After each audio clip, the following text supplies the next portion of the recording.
ಮಗನ ಗೆಲುವಿಗೆ ಸಿಎಂ ಕುಮಾರಸ್ವಾಮಿ ಅವರು ರಣತಂತ್ರವನ್ನ ಹೆಣೆದಿದ್ದಾರೆ. ತಡರಾತ್ರಿಯವರೆಗೂ ಕೂಡ ಮಂಡ್ಯ ಮುಖಂಡರ ಜೊತೆ ಚರ್ಚೆಯನ್ನ ಮಾಡಿದ್ರು. ಕೆಆರ್ಎಸ್ ಬಳಿಯ ಖಾಸಗಿ ಹೋಟೆಲ್ನಲ್ಲಿ ಸಭೆಯನ್ನ ಮಾಡಲಾಗಿತ್ತು. ಇಲ್ಲಿ ಮಗನ ಗೆಲುವಿಗೆ ಸಿಎಂ ಕುಮಾರಸ್ವಾಮಿ ಅವರು ರಣತಂತ್ರವನ್ನ ಹೆಣೆದಿರುವಂತದ್ದು. ತಡರಾತ್ರಿಯವರೆಗೂ ಕೂಡ ಮಂಡ್ಯ ಮುಖಂಡರ ಜೊತೆ ಚರ್ಚೆಯನ್ನ ನಡೆಸಿದ್ರು. ಕೆಆರ್ಎಸ್ ಬಳಿಯ ಖಾಸಗಿ ಹೋಟೆಲ್ನಲ್ಲಿ ಈ ಒಂದು ಸಭೆಯನ್ನ ನಡೆಸಲಾಗಿರುವಂತದ್ದು. ಸಿಎಂ ಕುಮಾರಸ್ವಾಮಿ ಅವರ ನೇತೃತ್ವದಲ್ಲಿ ಮಂಡ್ಯದಲ್ಲಿ ಸದ್ಯದ ಪರಿಸ್ಥಿತಿ ಬಗ್ಗೆ ಮಾಹಿತಿಯನ್ನ ಪಡ್ಕೊಂಡಿದ್ದಾರೆ. ಸಿಎಂ ಸ್ಟಾರ್ಸ್ ಪ್ರಚಾರದ ಪರಿಣಾಮ ಹೇಗಿದೆ ಅನ್ನೋದ್ರ ಬಗ್ಗೆ ಸಂಪೂರ್ಣವಾದಂತ ಮಾಹಿತಿಯನ್ನ ಪಡ್ಕೊಂಡಿದ್ದಾರೆ. ಯಾವ ಕಡೆಗಳಲ್ಲಿ ಹೆಚ್ಚು ಪ್ರಚಾರದ ಅಗತ್ಯತೆ ಇದೆ ಅನ್ನೋದ್ರ ಬಗ್ಗೆನೂ ಕೂಡ ಮಾಹಿತಿಯನ್ನ ಕಲೆ ಹಾಕಿದ್ದಾರೆ. ಮಂಡ್ಯದಲ್ಲಿ ಸದ್ಯದ ಪರಿಸ್ಥಿತಿ ಬಗ್ಗೆ ಮಾಹಿತಿಯನ್ನ ಪಡ್ಕೊಂಡಿದ್ದಾರೆ ಸಿಎಂ ಕುಮಾರಸ್ವಾಮಿ. ಯಾಕೆಂದ್ರೆ ಒಂದ್ ಕಡೆ ದರ್ಶನ್ ಅವರು ಭರ್ಜರಿಯಾದಂತಹ ಪ್ರಚಾರ, ಜನಸಾಗರ ಹರಿದು ಬರ್ತಾ ಇದೆ. ಇನ್ನೊಂದ್ ಕಡೆ ಇಲ್ಲಿ ರಾಕಿಂಗ್ ಸ್ಟಾರ್ ಯಶ್ ಅವರ ಒಂದು ಪ್ರಚಾರಕ್ಕೂ ಕೂಡ ಸಾಕಷ್ಟು ಜನಸಾಗರ ಬರ್ತಾ ಇರುವಂತದ್ದು. ಸೊ ಹೀಗಾಗಿ ಅದಕ್ಕೆ ಟಕ್ಕರ್ ಕೊಡಬೇಕು ಅನ್ನುವ ನಿಟ್ಟಿನಲ್ಲಿ ಮತ್ತು ಒಂದ್ ಕಡೆ ಎಲ್ಲಿ ಜೆಡಿಎಸ್ ನ ಮತ ಬ್ಯಾಂಕಿಗೆ ಹೊಡೆತ ಬೀಳುವಂತ ಸಾಧ್ಯತೆ ಇದೆ ಅಲ್ಲಿ ನಾನು ಪ್ರಚಾರ ಮಾಡುವಂತ ಅಗತ್ಯ ಇದೆ. ಸೊ ಹೀಗಾಗಿ ಅಂತಹ ಕ್ಷೇತ್ರಗಳು ಯಾವುದು, ಅಂತಹ ಪ್ಲೇಸ್ ಯಾವುದು, ಅಲ್ಲಿ ಪ್ರಚಾರ ಮಾಡುವ ನಿಟ್ಟಿನಲ್ಲಿ ಅದರ ಬಗ್ಗೆನೂ ಕೂಡ ಮಾಹಿತಿಯನ್ನ ಕಲೆ ಹಾಕಿದ್ದಾರೆ ಸಿಎಂ ಕುಮಾರಸ್ವಾಮಿ ಅವರು. ನಿನ್ನೆ ತಡರಾತ್ರಿಯವರೆಗೂ ಕೂಡ ಮಂಡ್ಯದ ನಾಯಕರ ಜೊತೆ ಸಭೆಯನ್ನ ನಡೆಸಿದ್ದಾರೆ ಸಿಎಂ ಕುಮಾರಸ್ವಾಮಿ. ಕೆಆರ್ಎಸ್ ನ ಗೆಸ್ಟ್ ಹೌಸ್ ನಲ್ಲಿ ಸಭೆಯನ್ನ ನಡೆಸಿರುವಂತದ್ದು. ಮಂಡ್ಯ ಶಾಸಕರು, ಎಂಎಲ್ಸಿಗಳು, ಸಚಿವರ ಜೊತೆ ಸಭೆಯನ್ನ ನಡೆಸಿ ಕಂಪ್ಲೀಟ್ ಆದಂತಹ ಮಾಹಿತಿಯನ್ನ ಪಡ್ಕೊಂಡಿದ್ದಾರೆ. ಯಾಕೆಂದ್ರೆ ಈಗ ಆಲ್ರೆಡಿ ಗೊತ್ತಿದೆ, ನಾವು ಕೂಡ ನೋಡ್ತಾ ಇದೀವಿ, ನೀವು ಕೂಡ ನೋಡ್ತಾ ಇದ್ದೀರಾ. ಯಾಕೆಂದ್ರೆ ಸುಮಲತಾ ಅಂಬರೀಶ್ ಅವರಿಗೆ ಯಾವ ರೀತಿಯಾದಂತಹ ಬೆಂಬಲ ವ್ಯಕ್ತವಾಗ್ತಾ ಇದೆ, ಅದಕ್ಕೆ ತಿರುಗೇಟನ್ನ ನೀಡಬೇಕಾಗಿದೆ. ಗೆದ್ದೇ ಗೆಲ್ಬೇಕು ಅನ್ನುವ ಶತ ಪ್ರಯತ್ನವನ್ನ ಕೂಡ ಮಾಡ್ತಾ ಇದ್ದಾರೆ ಎಚ್ಡಿಕೆ.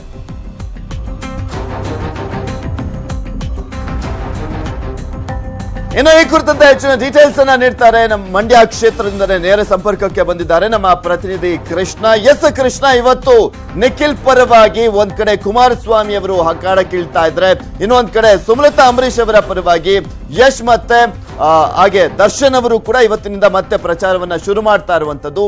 ಇವತ್ತಿನ ಮಂಡ್ಯ ಚುನಾವಣೆಯ ಹೈಲೈಟ್ಸ್ ಏನು ಅಂತ?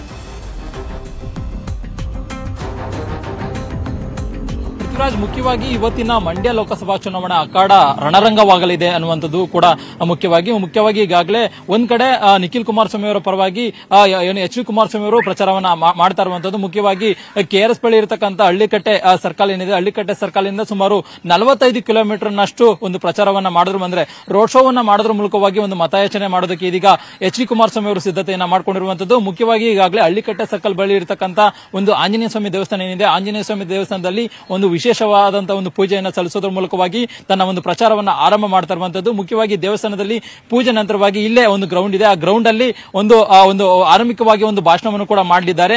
ಆ ಭಾಷಣದ ಸಂದರ್ಭದಲ್ಲಿ ಮುಖ್ಯವಾಗಿ ಪ್ರಧಾನಿ ನರೇಂದ್ರ ಮೋದಿ ಜೊತೆಗೆ ಸುಮಲತಾ ಪ್ರತಿಸ್ಪರ್ಧಿ ಆಗಿರತಕ್ಕಂತ ಸುಮಲತಾ ಅಂಬರೀಶ್ ಅವರ ವಿರುದ್ಧವಾಗಿ ಎಚ್ ಡಿ ಕುಮಾರಸ್ವಾಮಿ ಅವರು ಒಂದು ತಿರುಗೇಟನ್ನು ನೀಡುವಂತ ಸಾಧ್ಯತೆ ಇದೆ ಈಗಾಗಲೇ. ಯಾಕಂದ್ರೆ ಎಲ್ಲಾ ಕಡೆ ಕೂಡ ಸುಮಲತಾ ಅಂಬರೀಶ್ ಅವರು ಒಂದ್ ಕಡೆ ಜೆಡಿಎಸ್ ನ ಟಾರ್ಗೆಟ್ ಮಾಡೋದ್ರ ಮೂಲಕವಾಗಿ ಅವರಿಗೆ ಒಂದು ಕುಟುಂಬಕ್ಕೂ ಒಂದು ಅಟ್ಯಾಕ್ ಅನ್ನ ಮಾಡ್ತಾರೆ. ಒಂದು ಕುಟುಂಬಕ ವಿಚಾರ ಆಗಿರ್ಬೋದು, ಜೆಡಿಎಸ್ ನಾಯಕರ ವಿಚಾರಕ್ಕೂ ಆಗಿರ್ಬೋದು, ಅವರ ಮೇಲೆ ಒಂದು ಅಟ್ಯಾಕ್ ಅನ್ನ ಮಾಡ್ತಾ ಇರುವಂತದ್ದು. ಹೀಗಾಗಿ ಎಲ್ಲ ನಿನ್ನೆ ಏನು ಅಂಬರೀಶ್ ಅವರು, ಸುಮಲತಾ ಅಂಬರೀಶ್ ಅವರ ಜೊತೆಗೆ ಯಶ್, ದರ್ಶನ್ ಏನು ಎಲ್ಲ ಮಾತಾಡಿದ್ದಾರೆ. ಮುಖ್ಯವಾಗಿ ಯಶ್ ಆಗಿರ್ಬೋದು, ಜೊತೆಗೆ ಸುಮಲತಾ ಅಂಬರೀಶ್ ಅವರು ಏನಿದ್ದಾರೆ ಅವರೇನು ಹೇಳಿಕೆಯನ್ನ ಕೊಟ್ಟಿದ್ದಾರೆ. ಮುಖ್ಯವಾಗಿ ತಮ್ಮ ಕುಟುಂಬದರ ಮೇಲೆ ಆಗಿರ್ಬೋದು, ಜೊತೆಗೆ ತಮ್ಮ ವಿರುದ್ಧವಾಗಿ ತಮ್ಮ ವೈಯಕ್ತಿಕ ವಿಚಾರಗಳ ಬಗ್ಗೆ ಏನು ಒಂದು ಪ್ರಶ್ನೆಯನ್ನ ಮಾಡಿದ್ದಾರೆ. ಆ ಎಲ್ಲ ಒಂದು ವಿಚಾರಗಳಿಗೂ ಕೂಡ ಒಂದು ತಕ್ಕ ಉತ್ತರವನ್ನ ಕೊಡೋದಕ್ಕೆ ಇದೀಗ ಎಚ್ ಡಿ ಕುಮಾರಸ್ವಾಮಿ ಅವರು ಮುಂದಾಗಿರುವಂತದ್ದು. ಸುಮಾರು ಒಂದು 10 ಗಂಟೆ ಸುಮಾರಿಗೆ ಈ ಒಂದು ಪ್ರಚಾರ ಆರಂಭವಾಗ್ತಾ ಇರುವಂತದ್ದು. ಆರಂಭದ ಸಂದರ್ಭದಲ್ಲಿ ಮುಖ್ಯವಾಗಿ ಸುಮಲತಾ ಅಂಬರೀಶ್ ಅವರಿಗೆ ಒಂದು ತಿರುಗೇಟನ್ನು ಕೊಡೋದಕ್ಕೂ ಕೂಡ ಎಚ್ ಡಿ ಕುಮಾರಸ್ವಾಮಿ ಅವರು ಮುಂದಾಗಿರುವಂತದ್ದು. ಇನ್ನು ಮತ್ತೊಂದು ಕಡೆ ಈಗಾಗಲೇ ಪ್ರಧಾನಿ ನರೇಂದ್ರ ಮೋದಿ ಅವರು ಕೂಡ ಸುಮಲತಾ ಅಂಬರೀಶ್ ಅವರನ್ನ ಬೆಂಬಲಿಸುವ ಒಂದು ಕರೆಯನ್ನ ಕೊಟ್ಟಿರುವಂತದ್ದು. ಹೀಗಾಗಿ ಎಲ್ಲೋ ಒಂದ್ ಕಡೆ ಈ ಒಂದು ಹೇಳಿಕೆ ಕೂಡ ಎಚ್ ಡಿ ಕುಮಾರಸ್ವಾಮಿ ಅವರಿಗೆ ಒಂದು ನಿದ್ದೆ ಕೆಡಿಸಿರುವಂತದ್ದು. ಈಗಾಗಲೇ ಒಂದ್ ಕಡೆ ಕಾಂಗ್ರೆಸ್ ರೆಬಲ್ನ ಅಂದ್ರೆ ಮಂಡ್ಯ ರೆಬಲ್ನ ಜೆಡಿಎಸ್ ನ ಕಾಂಗ್ರೆಸ್ನ ಪ್ರಮುಖ ಸ್ಥಳೀಯ ಮುಖಂಡರಿಗಾಗಲೇ ಅವರಿಗೆ ಒಂದು ಸಪೋರ್ಟ್ ಅನ್ನ ಮಾಡ್ತಾ ಇಲ್ಲ.